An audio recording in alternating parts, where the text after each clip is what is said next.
Pozdravljeni. Tudi danes je sonce in zaradi tega smo se tudi danes kar preselili semle v naš krasni park. Samo upajmo, da ne bo preveč letal in helikopterjev in vlakov.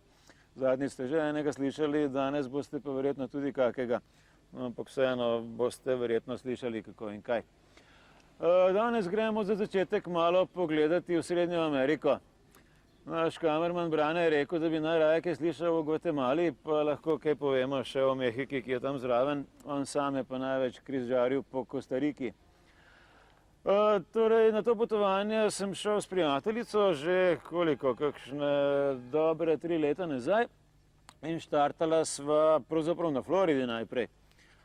Takrat je bilo najceneje to, da si priletel na Florido, od tam pa potem ujel kakršenkoli prevoz naprej. Sicer vam pa moram povedati, da iz Floride ni ravno, a vidite, že eden od tistih obljubljenih vlakov tamle zadaj za mano.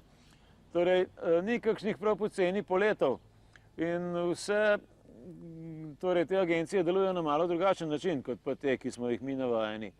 Ker če gremo kamorkoli po Evropi ali pa tudi po Sloveniji, potem pač greš na agencijo in tam vprašaš, kakšni so najcenejši poleti v kakšen konec sveta. V tujini, predvsem v kakšnih takih bolj popotniško razvitih deželah, kaj vem, Nizozemska, Anglija, Grčija, celo Turčija recimo, boste kar zunaj videli table in piše New York za toliko in toliko denarja, Mexico City, Bangkok, Hong Kong, Nairobi, ne vem kaj še vse, pa posod bodo cene zraven in se potem lahko samo malo sprehodite naokrog, pa pogledate, kje je najbolj ugodno. Če imate kakšen pocen način, kako priti v Grčijo, naprimer greste kar skozi našo pokojno domovino, kar z vlakom, zdaj se to spet da, in potem hodite tam po Omoniji, to je v centru Aten, sem ter tja, tam je največ agencij, pa boste našli kaj najcenejšega. Če boste šli kam v Afriko, bo verjetno najceneje ravno v Grčiji. Če boste šli kam proti vzhodu, bo najboljši Istanbul, na zahod pa spet včasih Francija, včasih Nizozemska, včasih spet Anglija. Ampak tudi pri nas so zdaj že tako ugodne cene, da se včasih kar splača pri nas povprašati. No, skratka, šla sva torej proti Srednji Ameriki, ampak najprej na Florido, ker je bilo potovanje tja bistveno cenejše.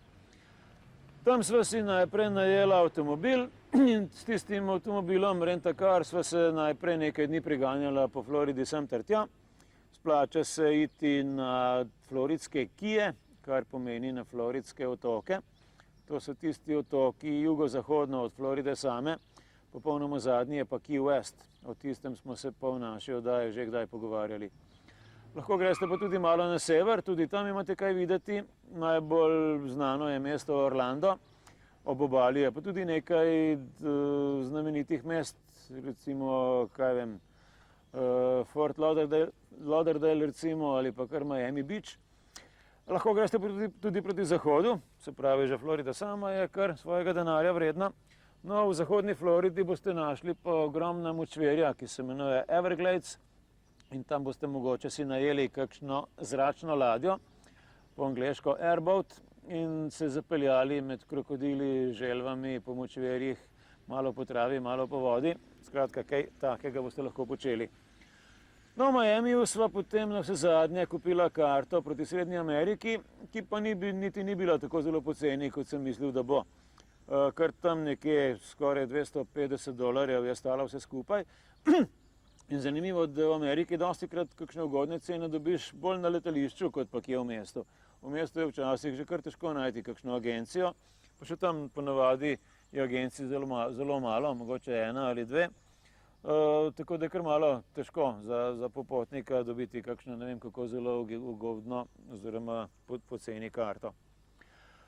Iz Mehike sva potem še malo zaokrožila. Že prej v Miamiju samem sva šla po vizume in sicer najprej sva šla po mehiškega, ta je že v mestu samem, pa je bilo kar nekaj časa treba voziti naokrog, ravno zato se splača vzeti Rent-A-Car.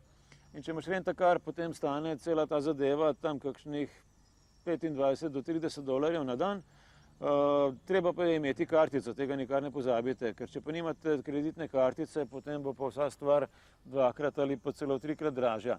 Zelo zanimivo, pri nas tega ni, ampak tam pa žal je. No, skratka, Mehiško vizo smo še nekako dobila, tisto belizovsko je bilo pa že kar malo težko, ker je bilo treba nekam daleč na sever Miamija in sva komaj našla tisto njihovo ambasado. In na vse zadnje, ko sva vse skupaj nabrala, sva se potem podala torej v Srednjo Ameriko. Najprej v Cancún, to je tisto veliko mesto na robu polotoka Yucatan. To mesto ni prav, vsaj meni ne, kaj posebej simpatično, čeprav nekateri ga hvalijo. Zelo je ameriško, zelo je drago, sami dragi hoteli, ki so precej razkošni.